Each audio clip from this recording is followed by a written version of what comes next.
So good morning everyone. We are group 1 and our topic is all about the chapter 3, which is science and technology and nations building. So here's learning objectives. So at the end of this lesson, students should be able to first discuss the role of science and technology in the Philippines nation building.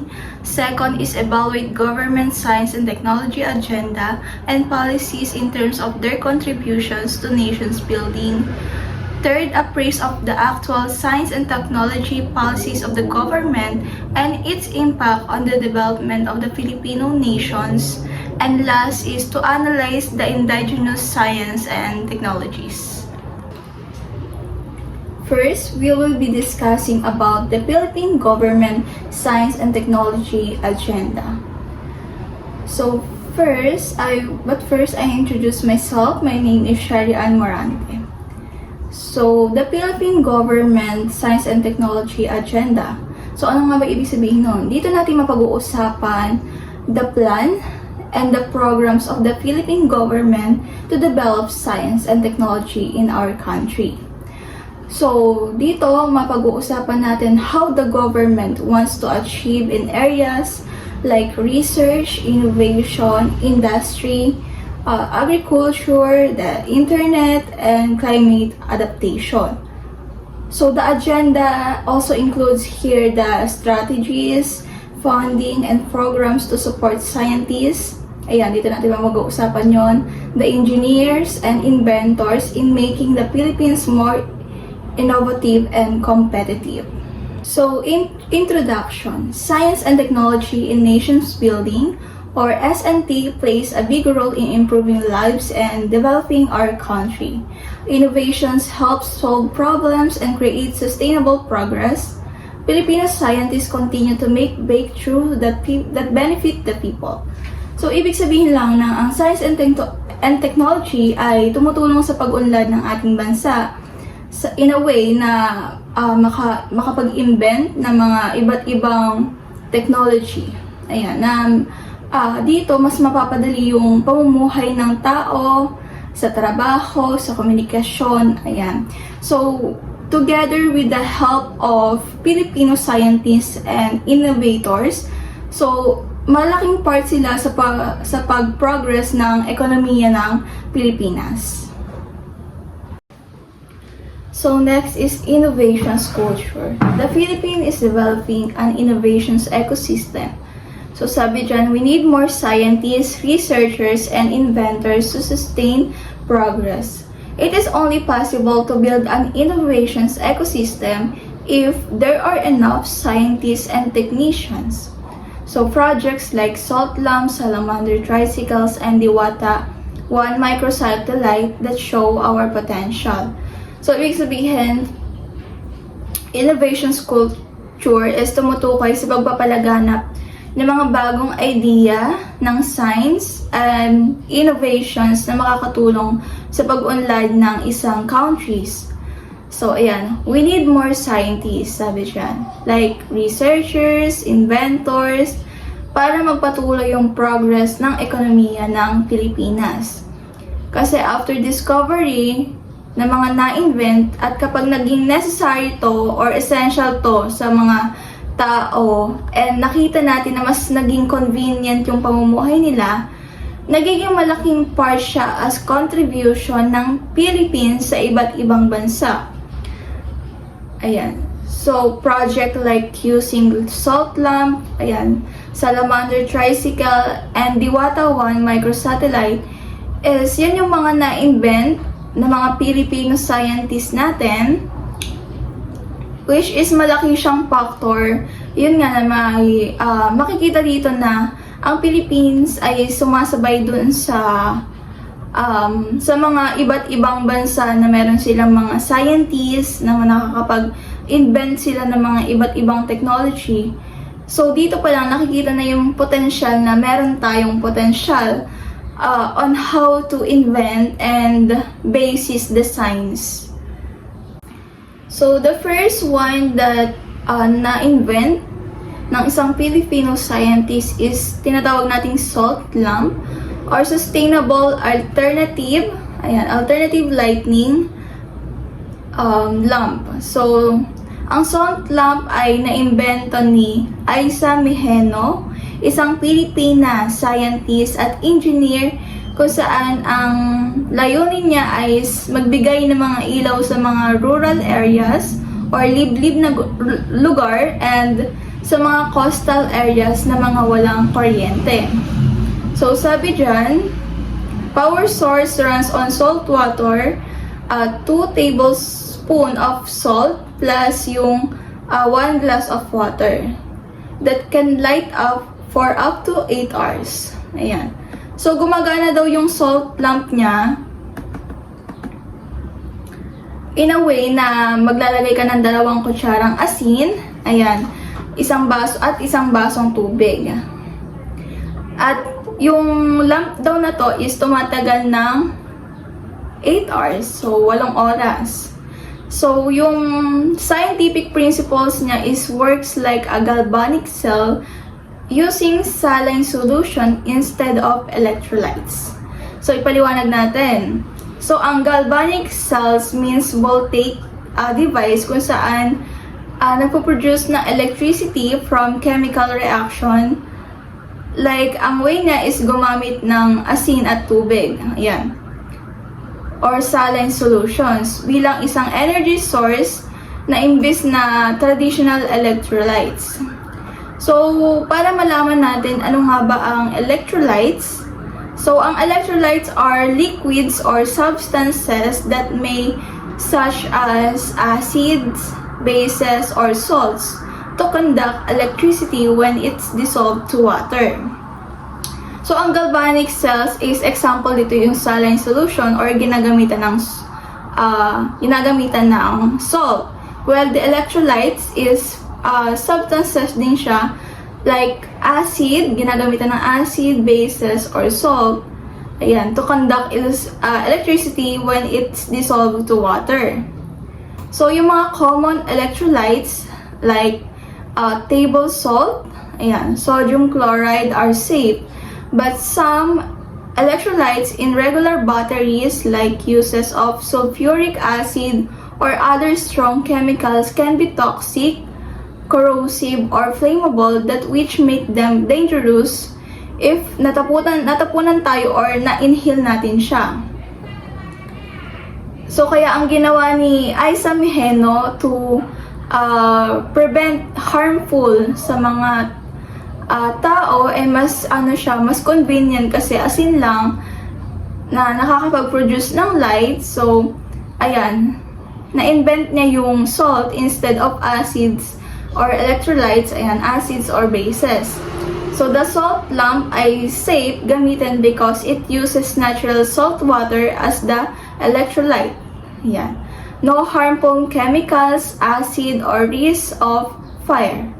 So, mas eco-friendly to kumpara sa kerosene lamp na, yun nga, yung gas na ginagamit natin or gas, ayan. Wala rin itong nakakasamang usok or carbon emission, kaya ito ay environment-friendly na solutions yung gawa ni Aiza. And ito ay ginagamit na ilaw sa iba't ibang part ng rural areas. So, pinatunayan ni Aiza Mijeno na isa siyang, bukod sa karamihan kasi sa mga Filipino scientists is, Filipino scientists or sa iba't iba pang scientists, ay halos lahat mga lalaki. But siya ay isang babae. So, pinatunayan niya na may angking talino at pagiging malikhain, ayan, pagdating sa science and technology. So, naimbento niya yung lamp para makatulong sa mga rural areas and sa mga coastal areas. Yan. So, this promotes as clean energy, innovations, and as part of Filipino and as part sa country ng Philippines, malaki siyang contribution. Next is salamander tricycle. So, Filipino inventions na ginawa ni Ate Leif at Dominic Chung na mga founder ng H2O Technologies. So, what it is a special tricycle that can travel both on land and water. So, a special tricycle pala siya kasi kaya niyang it can use travel from sa lupa or sa tubig. Kaya perfect siya sa mga lugar na mas madalas bahain. Ayan. So, may dalawang version ito.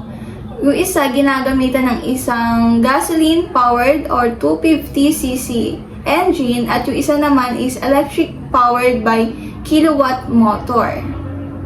So, dalawang version. So, yung isa is for gasoline, so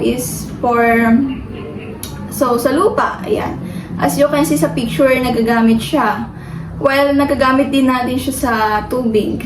Ayan. So, how it works? So, kapag nasa lupa, yung gulong yung nagpapatakbo nito. And kapag nasa tubig naman, yung propeller, yung nagtutulak doon sa tricycle para makalutang at makagalaw. So, meron din siyang propeller doon. Para kung paano siya aandar sa tubig. So, why it is important? Because ginawa ito to help people travel safely during floods. So, para pala ito sa mga kapag na-disaster ka ng mga bagyo, ayan, binaha. So, nakakatulong pala itong innovation na to. Ayan, sa mga mahalaga ito dahil sa nakakatulong ito sa mga Pilipinong nakatira sa mga flood-prone areas upang makabiyahe ng ligtas kapag may baha. Ayan. So, kumbaga, siya, 2-in-1. Pwede sa lupa, pwede sa tubig. So, convenient siya. Parang anytime, anywhere, ganon. Next is salamander tricycle. So, Filipino inventions na ginawa ni Ate Leif at Dominic Chung na mga founder ng H2O Technologies. So, what it is? It is a special tricycle that can travel both on land and water. So, a special tricycle pala siya kasi kaya niyang it can use travel from sa lupa or sa tubig. Kaya perfect siya sa mga lugar na mas madalas bahain. Ayan. So, may dalawang version ito. Yung isa, ginagamitan ng isang gasoline-powered or 250cc engine at yung isa naman is electric-powered by kilowatt motor. So, dalawang version. So, yung isa is for gasoline, so sa lupa, ayan. As you can see sa picture, nagagamit siya. While nagagamit din natin siya sa tubig. Ayan. So, how it works? So, kapag nasa lupa, yung gulong yung nagpapatakbo nito. And kapag nasa tubig naman, yung propeller, yung nagtutulak doon sa tricycle para makalutang at makagalaw. So, meron din siyang propeller doon. Para kung paano siya aandar sa tubig. So, why it is important?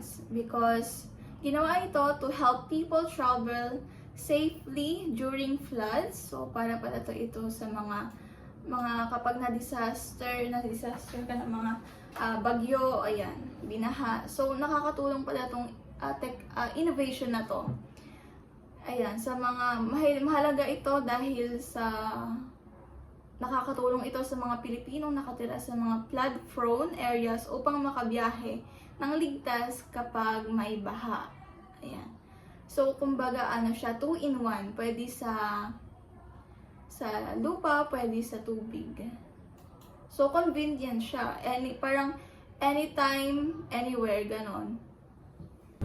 Next is Diwata 1 microsatellite. So, what it is? So, the first Filipino-made microsatellite that launched into space. So, ang Diwata 1 microsatellite is kauna-unahang innovations as microsatellite na gawa ng mga Pilipino and nag-launch these innovations sa outer space. So, ang main goals niya is to monitor the environmental changes, ayan, and help in disaster management and mapping and support science based on conservations in the Philippines. So, maganda yung na-invent nila due to ang goals kasi nila is to monitor kung ano nga ba yung mga changes sa outer space. Kasi malaking factor kung may pagbabago sa outer space, and malaki din yung chance na mabago yung environment ng bawat bansa. Like mabago yung pattern or seasons weather or yung day and night sa Pilipinas. Kasi imposible dahil nasa equator tayo. Kaya it can be helpful yung satellite na to para ma-observe or ma-monitor anytime kung ano nga ba ang nangyayari and mapaghandaan natin. Yan. So, helpful siya sa mga ahensya ng mga disaster management. So, karamihan sa kanila sila yung mga nag-aaral kung ano nga ba yung nangyayari sa outer space. So, syempre, kailangan ng technology. So, gumamit sila ng microsatellite. Ayan. So, achievements. So, it is spent 4 years in space. Ayan. Then, nag-orbit siya sa Earth at 22,643 times. And nagpa-pass over siya sa Philippines at 4,800 times. And kumukuha siya ng mga litrato on how many 45,572 of Earth. Ayan, kumukuha rin pala siya ng larawan, including 17,271 images of the Philippines. And kayang-kaya na rin kumuha ng litrato that covered about 38% of the country land areas ng Philippines. So, ganun kalaki yung tulong ng Diwata microsatellite pagdating sa environmental changes, ano yung mga posibleng mabago. So, kailangan updated. Ayan. That part na may mga pictures, mas nakikita nila ano nga ba ang nangyayari sa outer space and paano ito makakaapekto sa Earth and sa pamumuhay ng mga tao. Ayan. So, mahalaga ito dahil malaking hakbang ito sa Philippine space technology, which is tumutulong sa pag-monitor ng mga kapaligiran, ayan, on how to respond the calamity. And isa to sa mga patunay that Filipino can achieve the global scientific milestone. Ibig sabihin, ang mga Pilipino is kaya rin makipagsabayan pagdating sa mga pag-iimbento ng mga technology na makakatulong sa atin at sa iba't ibang bansa din as contribution. So next is ASEAN integration requires competitive technology. So ASEAN stands for Association of Southeast Asian Nations. So ito ay isang international organization. So it is a group of 10 countries in Southeast Asia working together to improve economic growth, trade, educations, and cooperations. The members are Brunei, Cambodia, Indonesia, Laos, Malaysia, Myanmar, Philippines, Singapore, Thailand, and Vietnam. So ASEAN's meron silang main goal is to help the countries grow together, share resources, and stay competitive globally.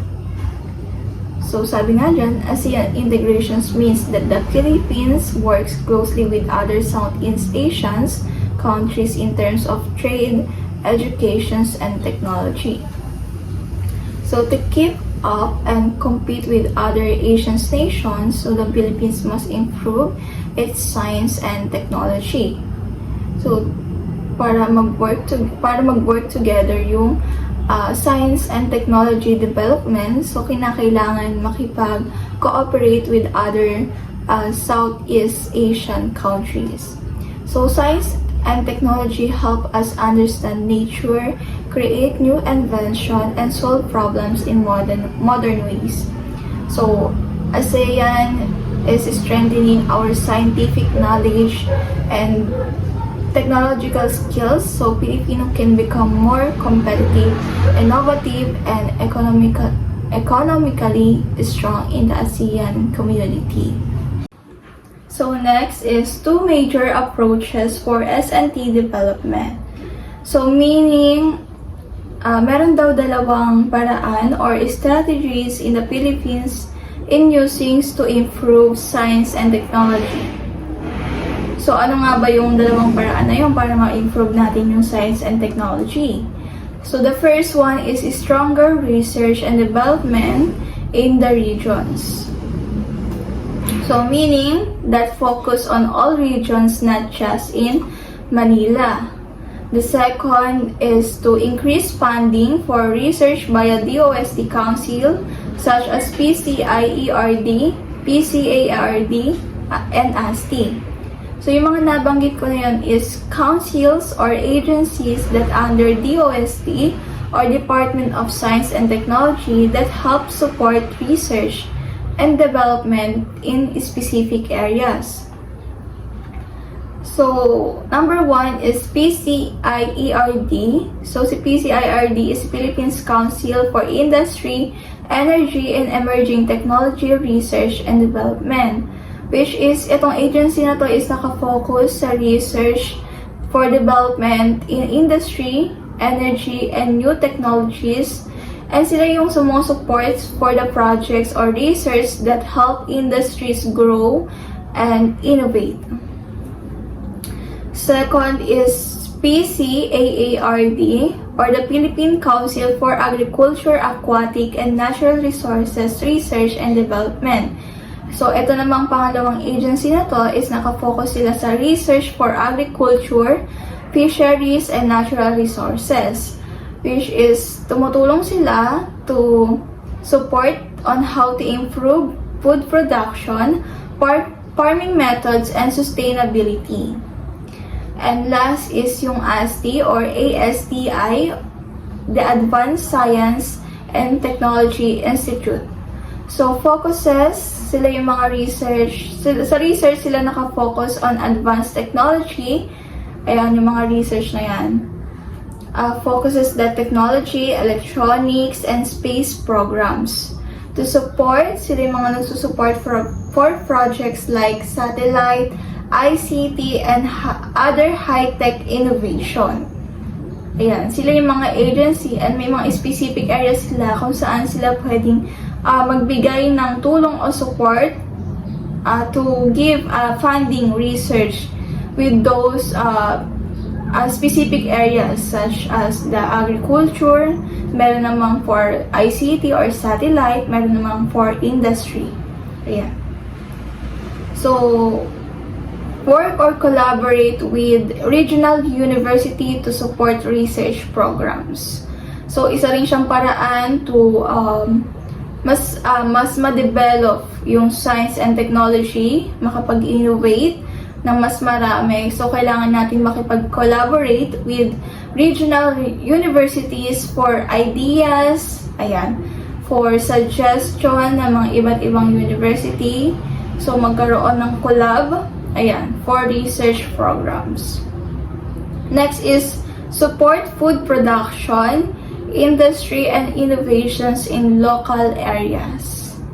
And last is it is important because of climate change, high electricity costs, and the need to spread. And yung pangalawa is strategic project in 5 areas. So ito na may pangalawa on how to develop science and technology. Ayan, so mayroon mga strategic projects sa 5 areas. Una is renewable energy. So to develop technologies that provide clean and sustainable electricity. Ayan. So, kailangan magkaroon tayo ng renewable energy and ma-reduce yung reliance on fossil fuels and lower energy costs. And support the Philippines in meeting international climate commitments. So, yun yung unang areas which is renewable energy.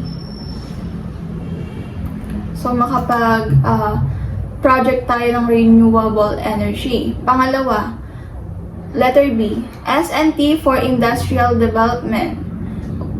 is to revive and strengthen local industries like steel and manufacturing, involve scientists and engineers to develop innovative solutions, and promote technology-driven that growth across industry in the country. So, pangalawang project to develop science and technology is kailangan tayo ng industrial development.